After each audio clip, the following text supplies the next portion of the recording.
Eh, Baik teman-teman, di sini saya akan menjelaskan mengenai tugas besar dari kelompok kami yang berjudul Analisis Pengaruh Pembelajaran Daring terhadap Tingkat Stres Mahasiswa dan juga pelajar SMA.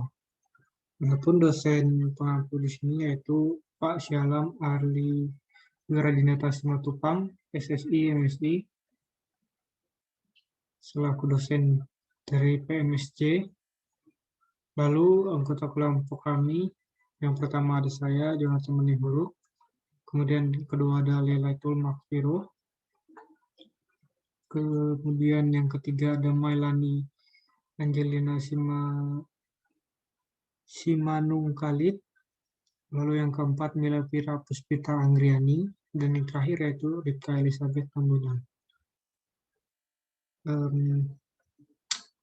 Dapat dilihat di sini daftar isi dari tugas kami, terisi daftar tabel, kemudian daftar gambar. Baik, kita akan masuk ke dalam bab 1. Adapun dalam bab 1 ini ada pendahuluan, itu dari latar belakang masalah dari tugas besar kami. Tentunya kita tahu ini, saat ini kita sedang dalam situasi pandemi COVID-19. Lalu penyebaran COVID-19 yang begitu cepat juga memicu kekhawatiran bagi pemerintah, khususnya pada bagian pendidikan, untuk mengatur kembali metode pembelajaran di saat situasi pandemi seperti saat ini.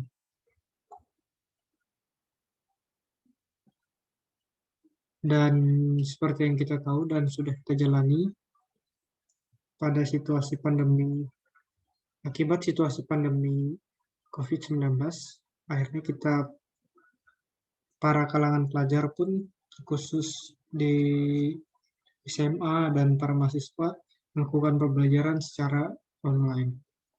Adapun rumusan masalah kami yang pertama yaitu bagaimana hubungan antara waktu rata-rata pembelajaran daring terhadap tingkat stres mahasiswa dan pelajar SMA pada masa pandemi COVID-19.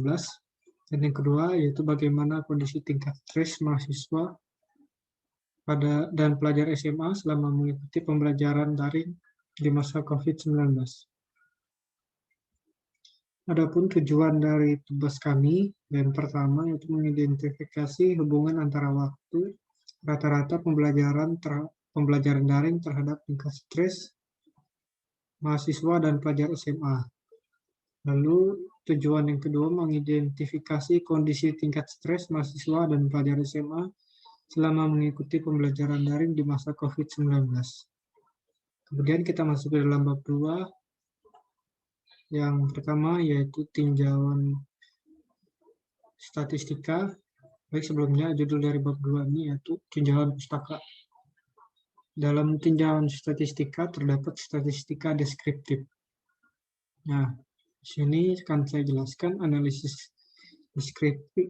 Analisis deskriptif merupakan analisis yang berhubungan dengan pengumpulan dan peringkasan data serta penyajian sehingga dapat memberikan informasi yang diinginkan.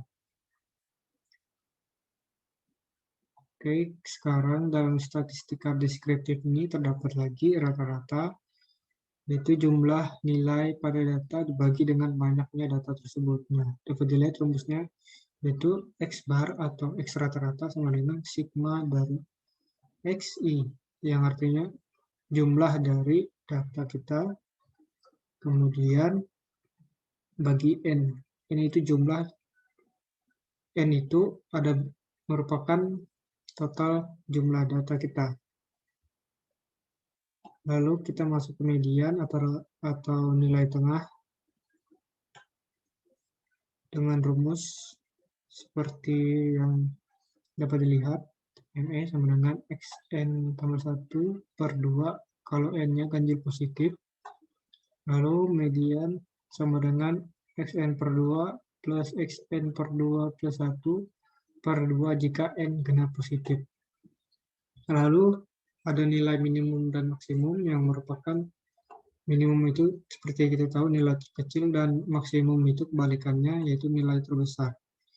Lalu ada varians, yaitu rata-rata kuadrat selisih dari semua nilai data terhadap rata-rata hitung.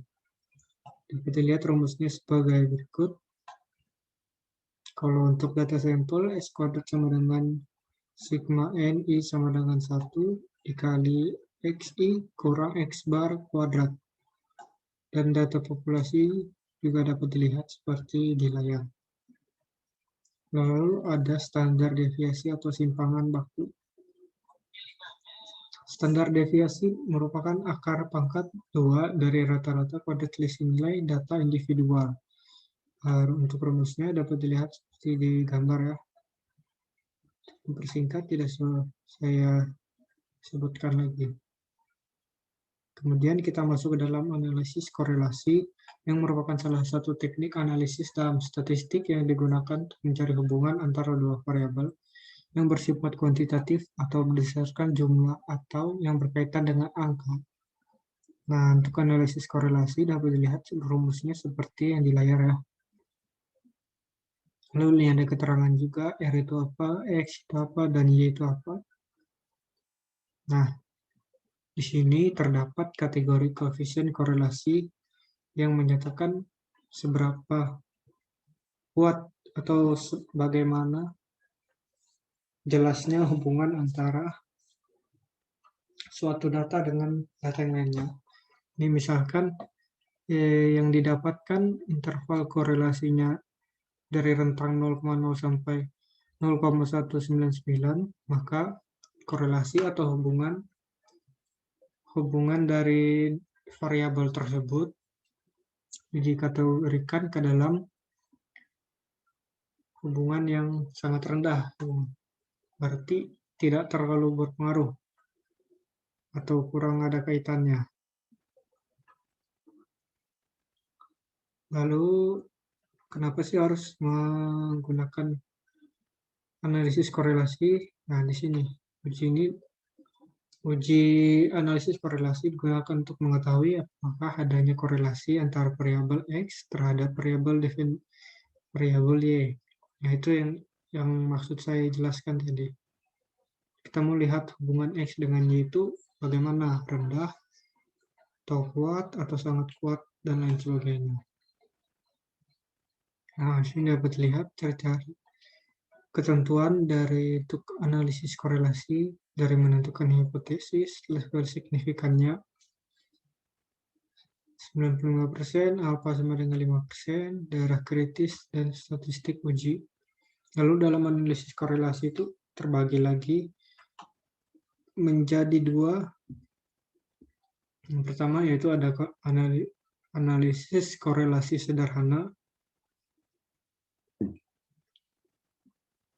yang merupakan teknik yang digunakan untuk mengukur kekuatan hubungan antara dua variabel dan juga bentuk hubungan antar dua variabel yang sifatnya kuantitatif, dan rumus-rumusnya dapat dilihat seperti di gambar ya.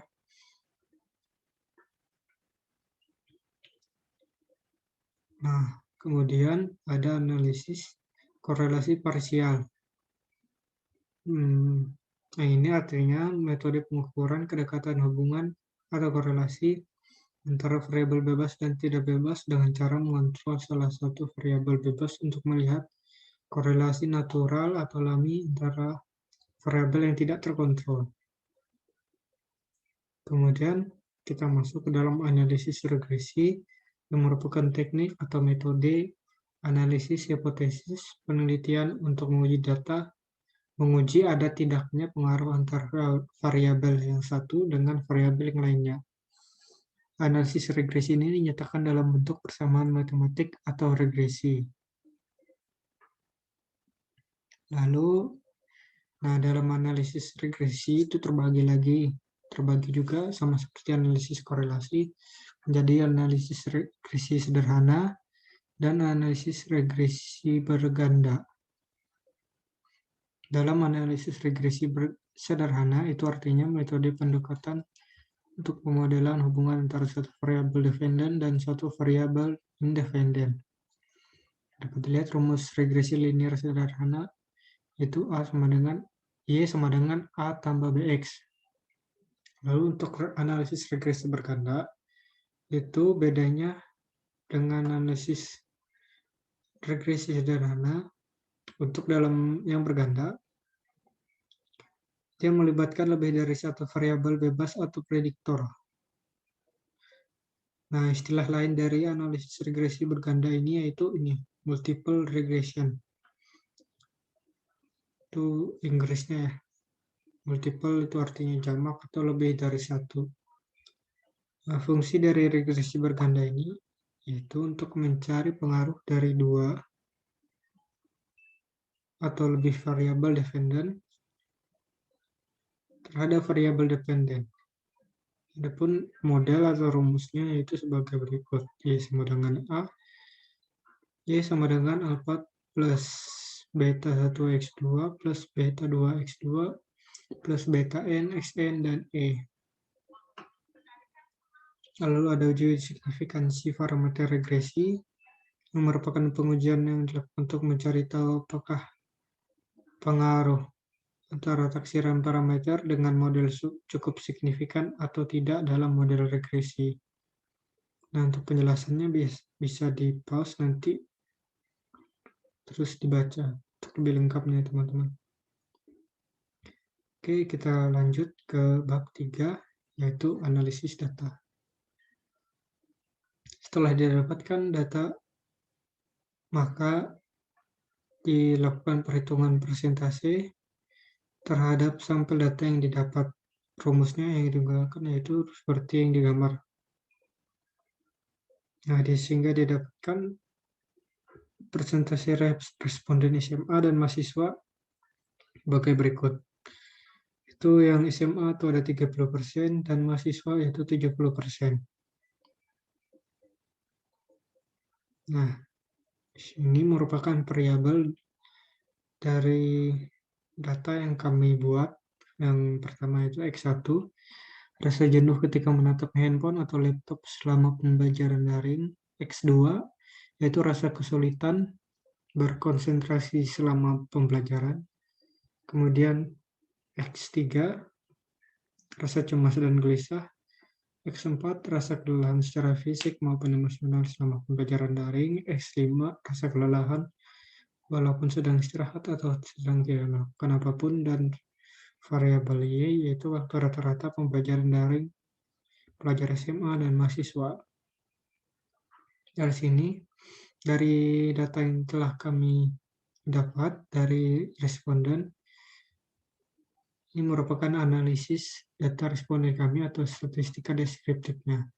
Dapat mean, standar deviasi, varians, serta nilai maksimum dan minimumnya itu sebagai berikut. X1, X2, sampai Y. Dapat dilihat ya teman-teman.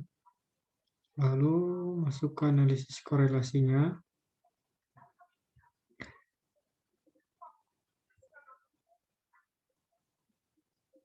Ini merupakan hasil dari scatter plotnya. Nah, dari scatter plot ini kita menyimpulkan bahwa variabel hubungan antara waktu rata-rata pembelajaran daring pelajar dan SMA itu variabel Y-nya terhadap rasa jenuh ketika menatap handphone atau laptop selama pelajaran daring itu X1 memiliki hubungan korelasi positif. Nah, artinya hubungan antara X1 dan Y ini hubungannya positif ya teman-teman. Lalu untuk variabel X2 juga memiliki hubungan korelasi yang positif. Sedangkan, nah di sini untuk hubungan antara Y dan variabel X3 memiliki hubungan korelasi yang negatif. Lalu hubungan antara Y dengan X4 positif. Dan yang terakhir yaitu scatter plot Y dengan X5 yaitu memiliki hubungan korelasi yang berbanding lurus, teman-teman. Lalu didapatkan hasil uji korelasi antara Y dan variabel mulai dari X1 sampai X5. Nilai korelasi YX1 nilai korelasinya 1,169. Nah, ini berarti seperti yang kita lihat pada kategori di atas tadi, itu berarti hubungan antara hubungan antara Y dengan X1 ini lemah ya teman-teman, karena nilai korelasinya ada di 0,169. Coba kita lihat sebentar. Nah, yang saya maksud ini ya teman-teman.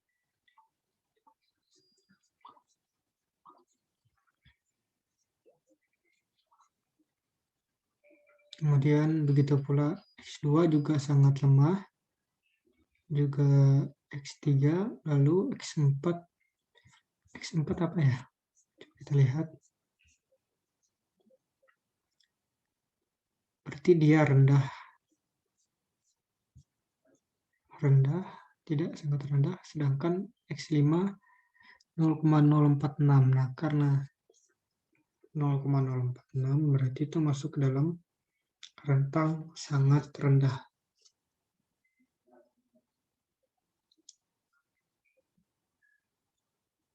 Ini dapat lihat penjelasannya untuk lebih lengkapnya. Lalu model regresi bergandanya itu seperti berikut.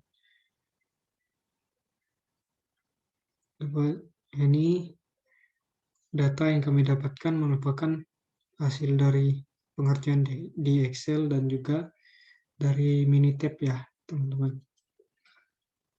Kita bisa lihat koefisien standar SE, koefisiennya, T-value, dan P-value serta PIV-nya seperti di gambar. Nah, dari sini kita dapat melihat atau memperoleh model regresinya. Model regresinya itu Y sama dengan 2,63 sekian titik sampai 0,110 X5. Oke, kemudian kita masuk dalam simulasi prediksi.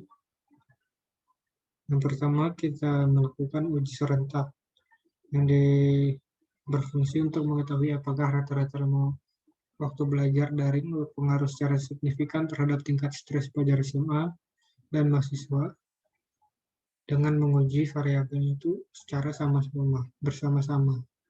Hasil uji serentaknya adalah sebagai berikut. Lihat source, degree of freedom, sampai p-value-nya, yaitu seperti yang digambar ya teman-teman. Nah, untuk penjelasannya, diketahui bahwa rata-rata lama waktu belajar daring dengan tingkat stres SMA dan mahasiswa memiliki pengaruh yang signifikan, karena p-value 0,005 lebih kecil dari alfa 0,05 dan nilai F hitung lebih besar dari F tabel. Sehingga diambil kesimpulan bahwa keputusan tolak HO yang artinya terdapat minimal ada salah satu nilai parameter yang signifikan terhadap model. Lalu untuk uji parsial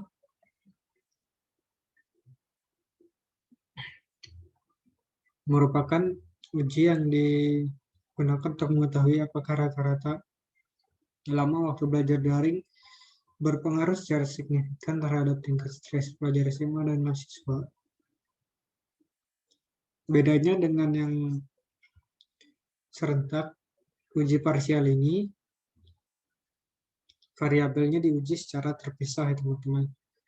Nah, dapat dilihat hasil analisis regresi uji parsialnya seperti di gambar.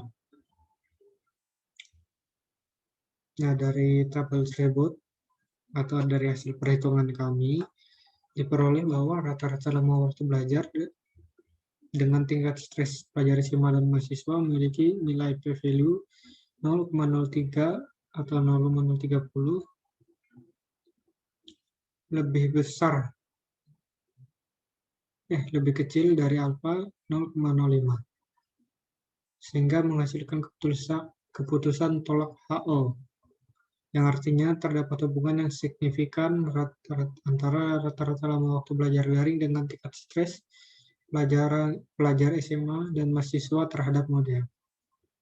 Lalu penutup. Nah, di bagian penutup ini terdapat kesimpulan dan juga saran dari tugas kami. Kesimpulan pertama yaitu bahwa hubungan antara waktu rata pembelajaran dari SMA dan mahasiswa memiliki pengaruh yang kecil terhadap tingkat stres. Lalu berdasarkan survei yang kami lakukan, yaitu melalui pengumpulan data responden, melalui pengisian kuis, ya, atau sejenisnya, bahwa kondisi tingkat stres pelajar SMA dan mahasiswa tidak memiliki pengaruh besar dengan pembelajaran daring.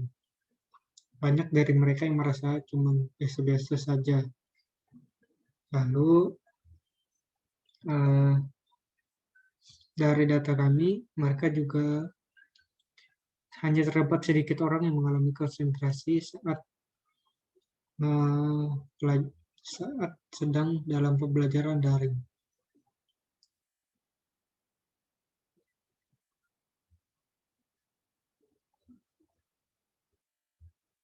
Hanya saja para pelajar SMA maupun mahasiswa ini biasanya mereka terbebani oleh tugas yang diberikan hari-hari dengan pengumpulan waktu yang cepat.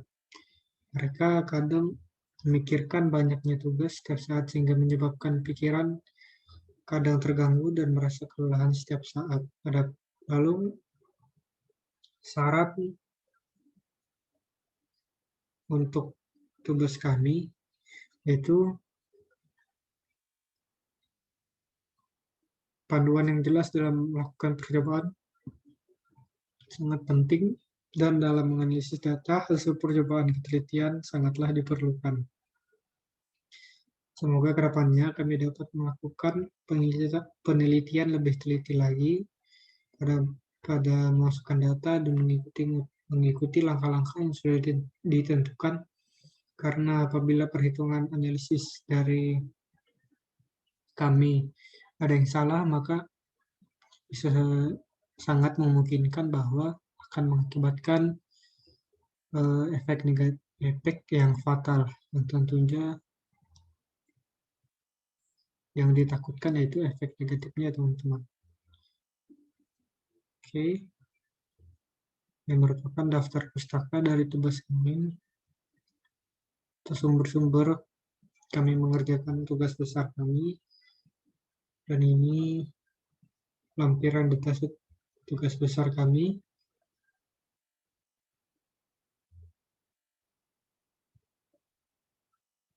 Ini untuk yang SMA, sedangkan ini untuk yang mahasiswa. Nah, ini data lebih lengkapnya ya.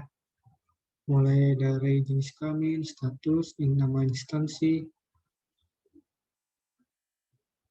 variabel X 1 sampai X5, dan Y-nya.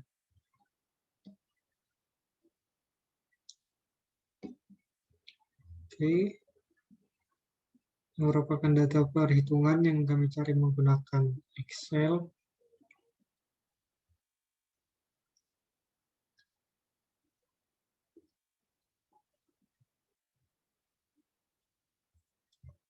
Baik. Sekian penjelasan mengenai tugas besar kami, yaitu dari kelas PMSD. Mohon maaf jika ada kesalahan kata ataupun pengucapan yang kurang berkenan di hati teman-teman. Terima kasih.